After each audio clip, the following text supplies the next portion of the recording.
चलिए प्रारंभ करते हैं। राजस्थान का राजनीतिक स्वरूप। हमें राजस्थान के राजनीतिक और भौतिक स्वरूप की जानकारियाँ जब तक नहीं होगी तब तक हमें राजस्थान के सांस्कृतिक स्वरूप की जानकारी नहीं पता चलेगी, राजस्थान के इतिहास की जानकारी पता नहीं चलेगी। राजस्थान का नक्शा आपके दिमाग में स्थायी रूप से होना चाहिए। राजनीतिक और भौतिक स्वरूप से दोनों होने पर हमें कई प्रकार के प्रश्नों का हल होता नज़र आता है। अभी पिछली कुछ परीक्षाओं में देखने को मिला है कि राजस्थान के राजनीतिक स्वरूप को लेकर कई सारे प्रश्न पूछे गए हैं। हम कई बार कुछ न कुछ छोड़ देते हैं।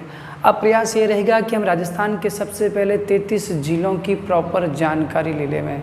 राजस्थान के इन 33 जिलों की जानकारी के बाद ही हमें राजस्थान की राजनीतिक स्वरूप की जानकारी प्रॉपर मिल सकेगी।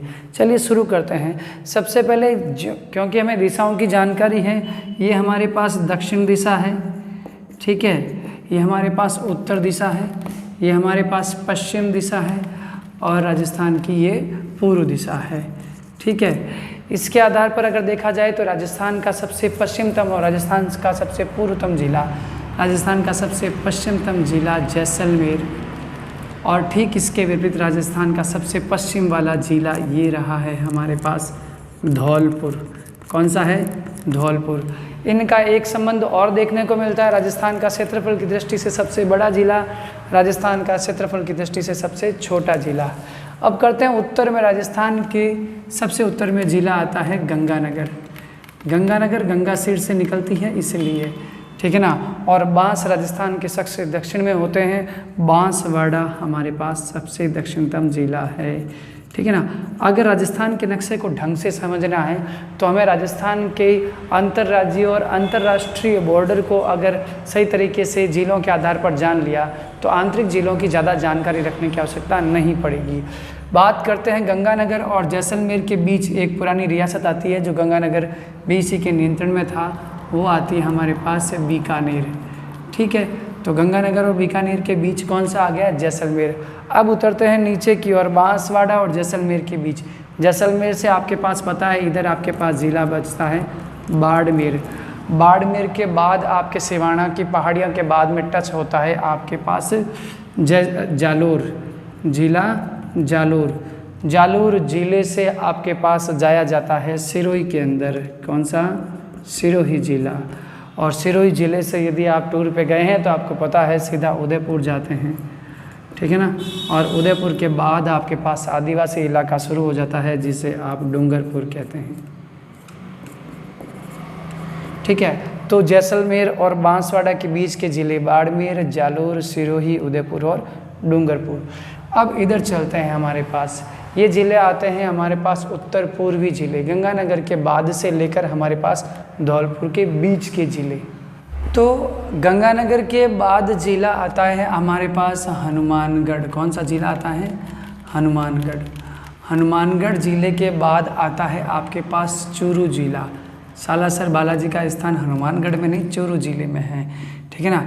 इसके बाद आता है आपके पास झुंझुनू ज़िला। ये सारे शेखावाटी क्षेत्र में आने वाले ज़िले हैं। इन क्रम को ध्यान रखना जरूरी है। इसके बाद यहाँ थोड़ा सा क्रम एक टच होता है और ये 2 ज़िले टच होते हैं। ये तो हमारे पास ज़िला है सीकर, जिसका थोड़ा सा हिस्सा अंतर्राज्यीय बॉर्डर को टच करता है, और ये है हमारी राजस्थान की राजधानी जयपुर जो अंतर्राज्यीय बॉर्डर पर भी है। उसके बाद ये सिंह शेप में है राजस्थान का सिंह द्वार अलवर, और यहाँ से राजस्थान का बहुत बड़ा प्रवेश है, इसलिए ये राजस्थान का है प्रवेश द्वार भरतपुर, ठीक है। तो गंगानगर के बाद हनुमानगढ़, हनुमानगढ़ के बाद चूरू, झुंझुनू, सीकर, जयपुर, अलवर, भरतपुर, धौलपुर। इन क्रम को ध्यान रखना बहुत ज़रूरी है। उत्तर से दक्षिण का क्रम है, ठीक है ना। इन क्रम के अंदर ये भी पूछा जाता है कि कौन से जिले किस राज्य को कितने स्पर्श करते हैं। इसके बाद आता है हमारे पास सबसे जटिल, वर्तमान में प्रश्न ज़्यादा पूछे जा रहे हैं इन जिलों के संदर्भ में। तो इन जिलों का क्रम बहुत बेहतरीन तरीके से ध्यान रख के आप सुनिए। तो राजस्थान के दक्षिणी पूर्वी जिलों की बात करते हैं। राजस्थान के दक्षिणी पूर्वी जिलों में धौलपुर के बाद हमारे पास ये ज़िला आता है करौली, करौली ज़िला, करौली के बाद आता है सवाई माधोपुर। कौन सा?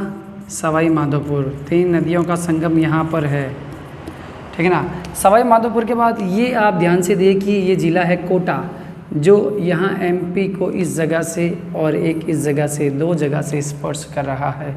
ज़िला कौन सा है? कोटा। कोटा के बाद ये ज़िला आता है, पूरा बाहर है इसलिए 12 ज़िला, ठीक है ना, 12 ज़िला। और ये आता है आपके पास राजस्थान का, आपके पास सर्वाधिक वर्षा वाला ज़िला है झालावाड़। झालावाड़ ज़िला। झालावाड़ ज़िले के बाद ये ज़िला आपके पास 2 हिस्सों में बटा नज़र आता है, एक तो ये वाला हिस्सा और एक ये वाला हिस्सा। ये दोनों हिस्से जो है चित्तौड़गढ़ के रूप में है, ये चित्तौड़गढ़ है, ज़िला है चित्तौड़गढ़, ठीक है। चित्तौड़गढ़ ज़िले के बाद आपके पास बीच में एक ज़िला नज़र आ रहा है, ये ज़िला जो है ये अंतर्राज्यीय बॉर्डर पर भी है, नाम है इसका भीलवाड़ा। कौन सा ज़िला? भीलवाड़ा। भीलवाड़ा आ गया, चित्तौड़गढ़ आ गया। चित्तौड़गढ़ के बाद नया ज़िला, नवीनतम ज़िला आता है प्रतापगढ़, ये प्रतापगढ़ ज़िला। प्रतापगढ़ के बाद हमने बांसवाड़ा पढ़ा है। तो कुल मिला के अंतर्राज्यीय बॉर्डर के सारे ज़िलों को देखना ज़रूरी है।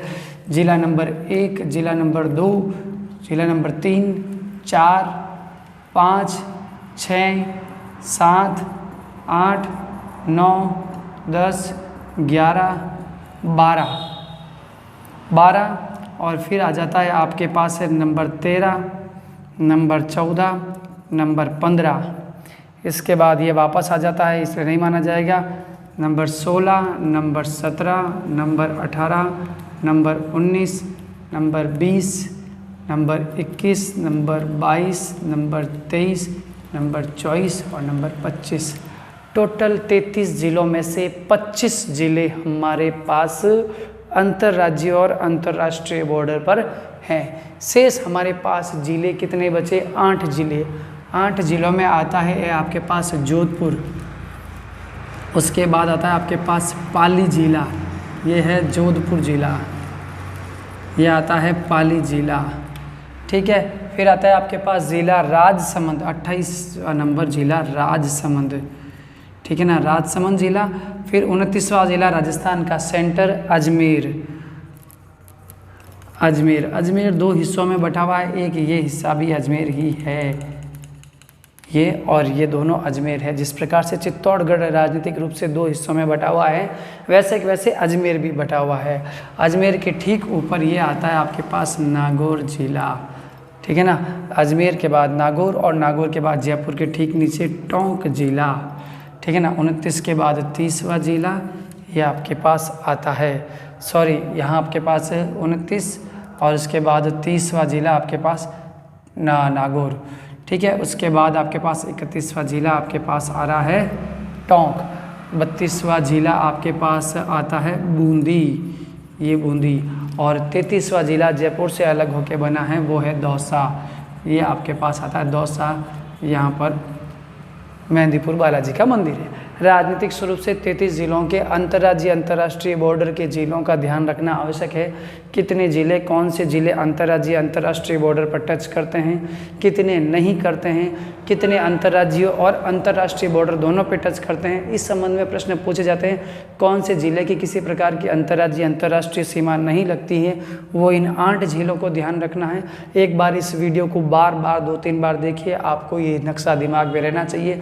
उसके बाद हम क्लासिफिकेशन करेंगे अंतर्राष्ट्रीय बॉर्डर पर कौन कौन से पाकिस्तान के ज़िले उत्तर से दक्षिण के क्रम में राजस्थान को स्पर्श करते हैं, पंजाब, हरियाणा, यूपी, एमपी और गुजरात के कौन कौन से ज़िले, और राजस्थान के उनके कौन से ज़िले राजस्थान को स्पर्श करते हैं। ये बहुत ज़्यादा अब प्रश्न के मामले में अंतर्राष्ट्रीय बॉर्डर पर और 2 राज्यों के संदर्भ में पूछे जाते हैं। दूसरे राज्यों के ज़िले आजकल ज़्यादा पूछे जाने लगे हैं, इसलिए हमें ये राजनीतिक स्वरूप ध्यान रखना जरूरी है। अगले वीडियो में मैं उन सभी जिलों का डिस्कशन करूंगा जो अंतर्राष्ट्रीय और अंतर्राज्यीय बॉर्डर पर राजस्थान को स्पर्श करते हैं और राजस्थान के ज़िले उनको स्पर्श करते हैं।